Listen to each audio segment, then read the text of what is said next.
Is Roger Stone. He's a conservative political operative.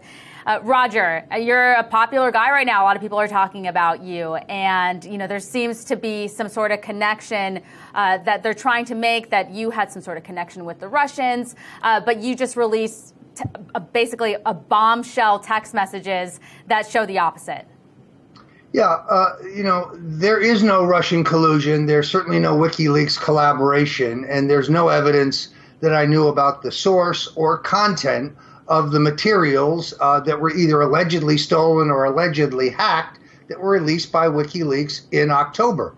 As I testified for the House Intelligence Committee, I had a tip from a New York radio journalist that the documents that Assange alluded to on CNN in June of 2016 and again in August on Fox regarding Hillary Clinton were substantial, were significant. He said they were a bombshell, devastating, would end Hillary Clinton's campaign. I testified that he was my source for this general information, which I used on Twitter relentlessly to try to drive media attention and voter attention to the ultimate releases that I was told were coming in October. There is no evidence that I had direct communications or received any materials whatsoever from Julian Assange or WikiLeaks or the Russians or Guccifer 2.0 or Dr. Jerry Corsi or Santa Claus, for that matter. None whatsoever. Now, Mr. Credico testified to the Mueller grand jury saying that he was not my source. So yesterday I released, and the Daily Caller covered, a substantial number of text messages that prove that not only was he my source, but that his defense that he could not have been my source in late July because he did not meet and interview Julian Assange on the radio until late August is irrelevant, because he admits his source was a woman lawyer working for WikiLeaks who he described as one of his oldest and closest friends. So no matter how CNN and MSNBC and Mother Jones try to spin this, the material that I released yesterday is entirely exculpatory. It proves that I received nothing from WikiLeaks, and therefore I most definitely passed nothing on to Donald Trump or the Trump campaign.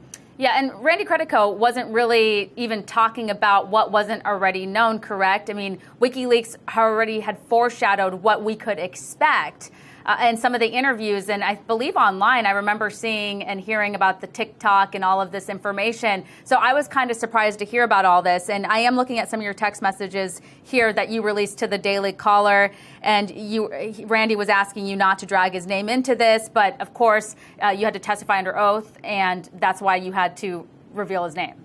That is correct. I was reluctant to do so because I do think this was the activities of a journalist. But Congressman Trey Gowdy and a number of the Republicans on the committee strongly urged me to divulge his name, and I did. And I was telling the truth. There's no question I was very, very, very angry at Randy, not because of his refusal to lie, but because of his refusal to fess up and tell the truth. But the idea, as reflected in the Wall Street Journal in an outrageous piece by Shelby Holliday, that I somehow sought to intimidate Credico to lie, Randy Credico actually went to two exculpatory witnesses who told the grand jury that he himself, to their face, had confirmed that he was my source, Tyler Nixon and David Lugo. And in the case of Mr. Lugo, Credico threatened to put a bullet in his head, as reported by the Daily Caller. So who was intimidating who in this particular case?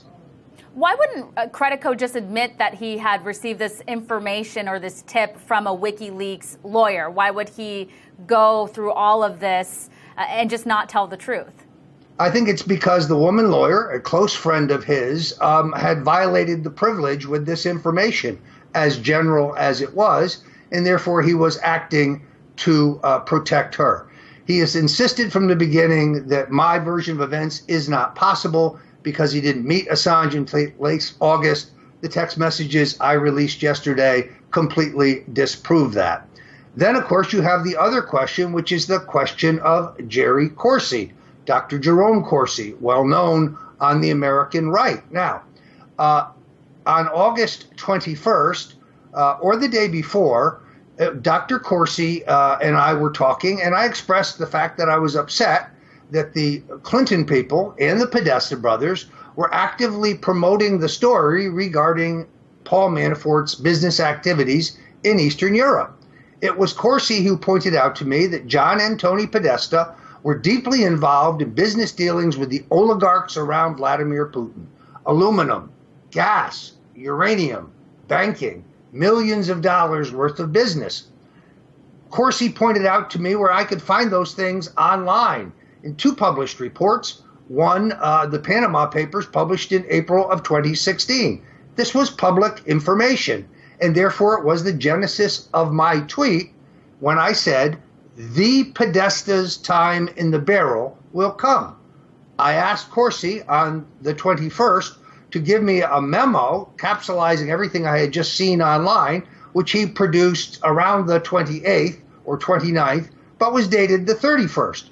The purpose of that memo was to give to mainstream media reporters to try to induce them to write about what I thought was news, i.e., time in the barrel, time under public scrutiny. Now it appears, according to ABC and NBC, Corsi is saying that he knew that John Podesta's emails had been stolen. Well, if that's true, he never told me that. There is no text message, there is no email, there was no phone call in which he imparted that information. He says he didn't learn it from WikiLeaks or Julian Assange. He says he deduced it from his own sources. I believe that the special counsel is trying to pressure him to change what is the truth. I just told you the truth, and therefore bear false witness against me. And then the last piece of this, which is the weirdest piece, is the notion that I somehow knew in advance about the Billy Bush NBC grab them by the you-know-what broadcast, and that I somehow, either with or through Jerry Corsi or independently, reached out to WikiLeaks to urge them to dump their first tranche of material to distract from that story. That is a fairy tale. That is whole cloth. Yes, I spoke to Jerry Corsi on October 7th and October 8th, but I spoke to him frequently during the campaign. I also talked to him just before that and just after those dates. We were colleagues. We were working together to try to help elect Donald Trump and defeat Hillary Clinton. Those telephone calls prove nothing whatsoever. So this is a witch hunt, and I have to ask the question again. Where's the Russian collusion? Where's the WikiLeaks collaboration? Where's the evidence that I received anything of substance other than a solid tip? And then after that, frankly, I followed the WikiLeaks Twitter feed. I set a Google News alert for Julian Assange. I read every interview he gave, and he gave many interviews to both big publications and obscure news outlets. And I used that information to posture and to bluff and to punk the Democrats, but most importantly, to try to drive media attention and voter attention to the ultimate disclosures in October, which I had been told were significant, devastating, political dynamite. So it wasn't about the aggrandizement of Roger Stone. It wasn't about some effort to suck up to the Trump campaign. Do you think I care about Dave Bossie and Corey Lewandowski or Steve Bannon? Please give me a break. My goal was to elect Donald Trump. I think the reason that I'm being persecuted today is simply because I was for Donald Trump. He has been a friend of mine for 40 years. I began urging him to seek the presidency in 1988, again in 2000, again in 2012, and then finally in 2016. But let's make one thing clear. The strategist in Donald Trump's campaign is not Roger Stone or certainly not Steve Bannon. It's Donald J. Trump. He is his own man. He marches to his own drummer. He is his own phrase maker, his own speechwriter, his own press secretary, his own strategist. He turned out to be damn good at it. Yeah, Roger, Corsi made an announcement on Monday that he expects to be indicted by Mueller for apparently lying to prosecutors. Now, he says he didn't intentionally lie, but he says that there's a possibility that maybe he mixed up some facts or some things that he said, because he was interrogated for almost 40 hours is what he claims. I wasn't there, and I haven't reached out to him, and I haven't reached out to the Mueller team.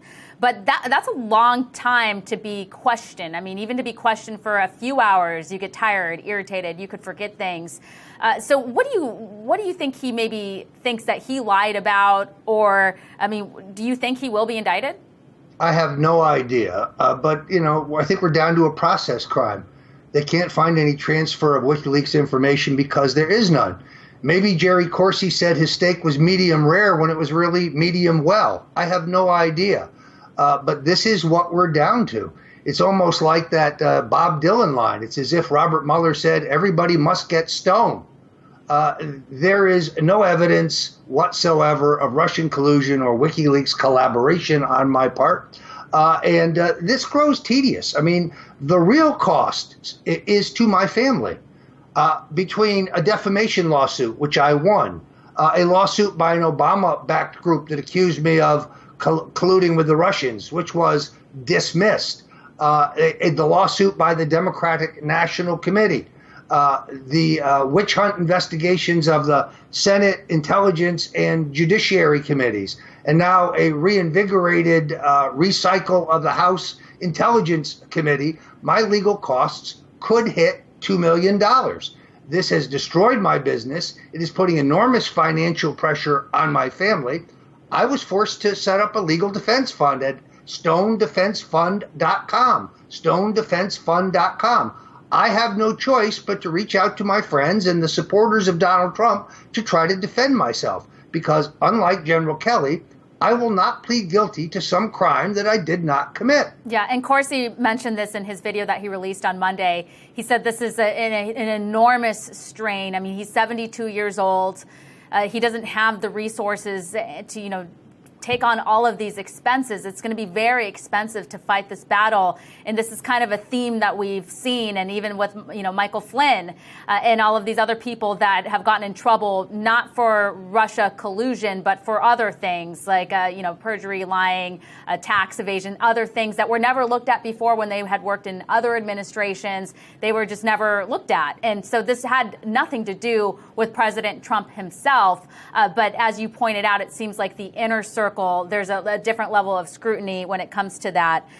What do you think the takeaways from this are? Is the Mueller investigation going to wrap up soon? Do you have that sense or feeling that it will? Well, I don't really know. What surprises me is that the woman prosecutor who is pushing my case is a woman named Jeannie Rhee.